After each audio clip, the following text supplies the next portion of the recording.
السلام عليكم ورحمة الله وبركاته. ازيكم يا دكاترة؟ عاملين ايه؟ يا رب تكونوا بألف خير. بإذن الله النهاردة هناخد anatomical terms، مصطلحات طبية كده، خاصة لها علاقة بالتشريح والاناتومي. يعني مهمة جدا لدراسة الاناتومي ان انت تكون عارف المصطلحات دي قبل ما تبدأ تدرس الاناتومي، علشان هنستخدمها دايما اثناء دراستنا للاناتومي.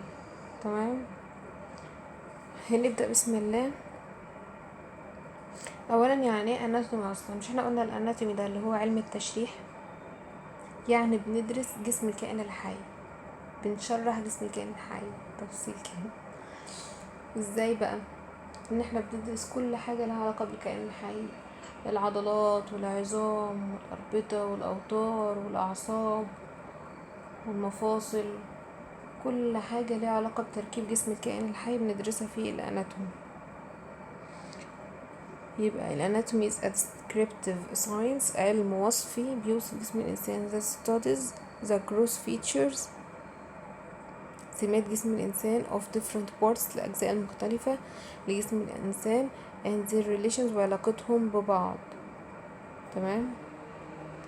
بعد كده الاناتوميكال بوزيشن، وضع التشريح.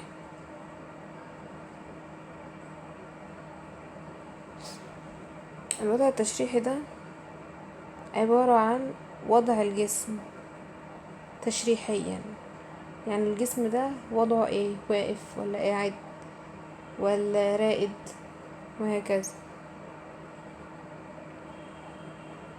الاناتوميكال بوزيشن الوضع التشريحي للشخص الطبيعي اللي بيبقى واقف كده في الوضع التشريحي الطبيعي للوقوف. دي عبارة عن ستاندرد بوزيشن، وضعية ثابتة كده بتستخدم عشان توصف أجزاء الجسم.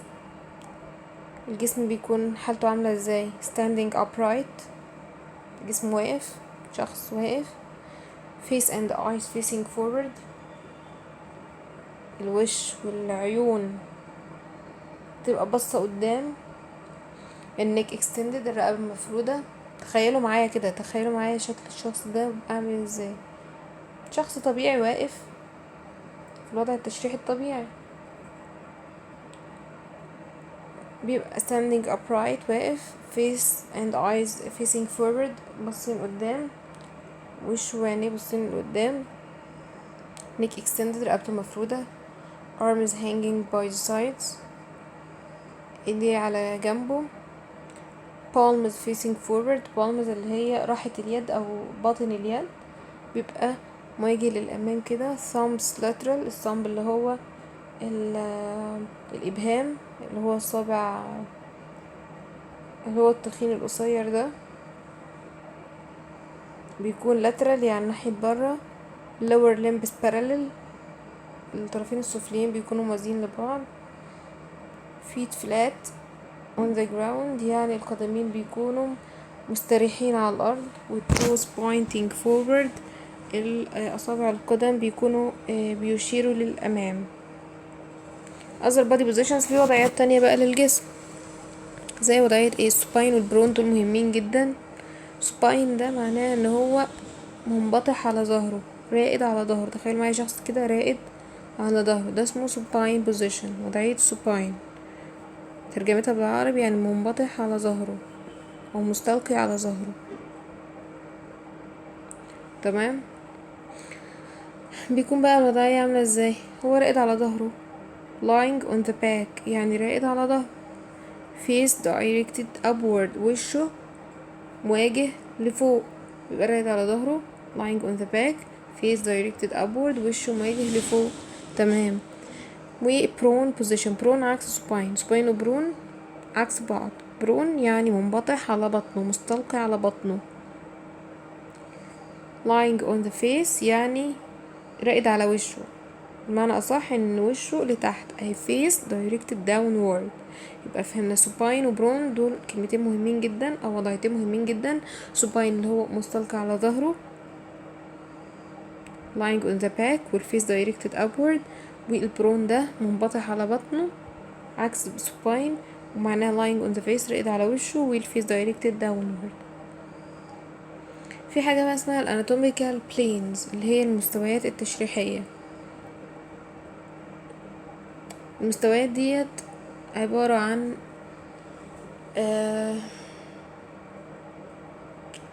خطوط كده وهمية بتقسم الجسم لنصين، ممكن يكونوا متماثلين او غير متماثلين. تمام، عبارة عن مستوى كده، مستوى او زي خط وهمي كده بيقسم الجسم لنصين متساويين او غير متساويين. تمام، عندنا بقى كذا مستوى في الجسم، يا اما ترانسفيرس بلين، ترانسفيرس ده اللي هو عرضي او افقي، او بنسميه برضو هوريزونتال يعني افقي، بيقسم الجسم ل superior و inferior part. تخيلوا معايا كده لما نقسم الجسم من النص لعند الوسط كده، نقسمه نصين، نص فوق ونص تحت، جزء superior وجزء inferior، يبقى الترانسفيرس بلين ده بيقسم الجسم ل superior و inferior part، جزء علوي وجزء سفلي. تمام، طيب الكرونال بلين اللي هو المستوى الامامي او التاجي، نسميه امامي او تاجي. كرونال، كرونال ده اللي سميناه كرونال. كرونال باللاتيني يعني تاج، مستوى التاجي، شبه التاج كده. شوفوا احنا بنحط التاج ازاي، التاج بيتحط على راسنا كده في نص راسنا بالعرض، صح؟ تخيلوا وضعية التاج كده. فالكرونال بلين ده شبه التاج، بيقسم الجسم لنصين، بيكون vertical رأسي، يعني بيقسم الجسم vertical بشكل رأسي لنصين، anterior قدام وورا، posterior anterior قدام و posterior خلفي. تمام، الكورونال ده بيقسم الجسم لنص قدام ونص ورا، anterior و posterior. طيب الميديان ساجيتال بلين ده اسمه المستوى السهمي المنصف، من اسمه يعني بيقسم الجسم لنصين متساويين بالظبط. مستوى السهمي المنصف median sagittal plane. تمام، الميديان ساجيتال بلين ده ممكن يكون ساجيتال او بارا ساجيتال. ساجيتال ده بيقسم الجسم لنصين متساويين، وبارا ساجيتال بيقسم الجسم لنصين غير متساويين. يبقى لما نقول ساجيتال بس يبقى بيقسم الجسم لنصين متساويين، لكن بارا ساجيتال يبقى نصين غير متساويين. طب الميديان ساجيتال بلين ده بيقسم الجسم ازاي؟ بيقسمه من النص كده، بيعدي في نص وشنا كده وينزل في منتصف الجسم، بيكون vertical برضو رأسي، بيقسم الجسم to equal halves، to equal right و left halves، نصين يمين ونص شمال، بيقسم الجسم من النص، نص يمين ونص شمال. ده الميديان ساجيتال بلين. لكن بقى البارا ساجيتال بلين زيه بالظبط، بس بيقسم الجسم نصين مش متساويين، فبالتالي بيقسم الجسم ل unequal right و left parts. ما بنقولش halves بقى لانهم مش انصاص اجزاء، جزئين مش متساويين، جزء كبير وجزء صغير. فالباراساجيتال بلين ده بيكون vertical برضو زي الساجيتال، و بيكون parallel للساجيتال اللي قسم الجسم لنصين، نص يمين ونص شمال، بس ده بيكون بيقسم الجسم لنصين مش متساويين unequal parts، نص يمين جزء يمين وجزء شمال بس مش متساويين، بيكون parallel للساجيتال. في بقى عندنا terms anatomical terms، مصطلحات طبية، في منها كذا type. اول نوع هناخده directional او positional terms، مصطلحات خاصة بوضعية الجسم. اول مصطلحين هناخدهم medial lateral، دول طبعا opposite positions، وضعيتين متضادتين. medial معناه toward the midline of the body، يعني في اتجاه او قريب من الميد لاين، سواء position بقى وضعية الجسم تكون وضعية جزء من الجسم بالنسبة لباقي الجسم تكون قريبة من الميد لاين اوف ذا بودي، او جزء من الجسم قريب من الميد لاين اوف ذا بودي. تمام، فميديال معناها toward the midline of the body، يعني باتجاه المنتصف الجسم او باتجاه الخط المنصف للجسم. انما lateral عكسها بقى away from the midline of the body. examples أمثلة بقولك ال heart medial to the lungs. لو جينا نشوف القلب كده هنلاقي ان القلب ده medial to the lungs. القلب بالنسبة للرئتين هو medial ليهم لان القلب ناحية جوه ناحية الميد لاين اوف ذا بادي، لكن اللانجز بالنسبة له عشان هما ناحية برا فكده الهارت هو اللي جوه، فالهارت is medial to the lungs. تمام. the ears are lateral to the nose. لو خدنا مثال تاني برضو ال ears are lateral to the nose لان ال ears الأذن lateral ناحية برا بالنسبة للنوز. ال ears are lateral هي ناحية برا بالنسبة للنوز. تمام، فقلنا عليها lateral.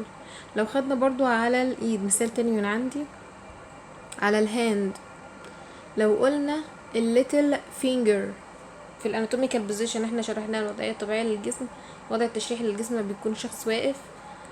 الليتل فينجر بيكون ميديال ولا لاترال؟ فكروا معايا كده، يا ترى الليتل فينجر ميديال ولا لاترال؟ لا ميديال. ليه؟ لانه toward the line of the body. لكن الثumb مسائلين الثumb اللي هو الابهام ميديال ولا لاترال؟ لا ده لاترال لانه ناحية برا. تمام. طيب ناخد مصطلحين تانيين anterior و posterior. احنا قلناهم دلوقتي في، وانتوا جدعين قولوا كده لو احنا كنا قايلينه حالا في انهي بلين اللي بيقسم الجسم الانتيريور و posterior هافز. مين ده؟ كان الكورونال بلين. برافو عليك، هو اللي كان بيقسم الجسم الانتيريور و posterior هاف، جزء امامي نص امامي ونص خلفي. anterior قلنا امامي او ventral لاسم تاني ventral امامي. تمام. posterior يعني خلفي لاسم تاني dorsal يعني خلفي. يبقى anterior او ventral يعني امامي towards the front باتجاه الامام، لكن posterior او dorsal يعني خلفي ناحية الخلف towards the back ناحية الظهر. تمام. example the heel is posterior to the toes. الهيل اللي هو الكاحل بتاع القدم is posterior يعني خلفي بالنسبة للتوز اللي هي صوابع القدم. تمام.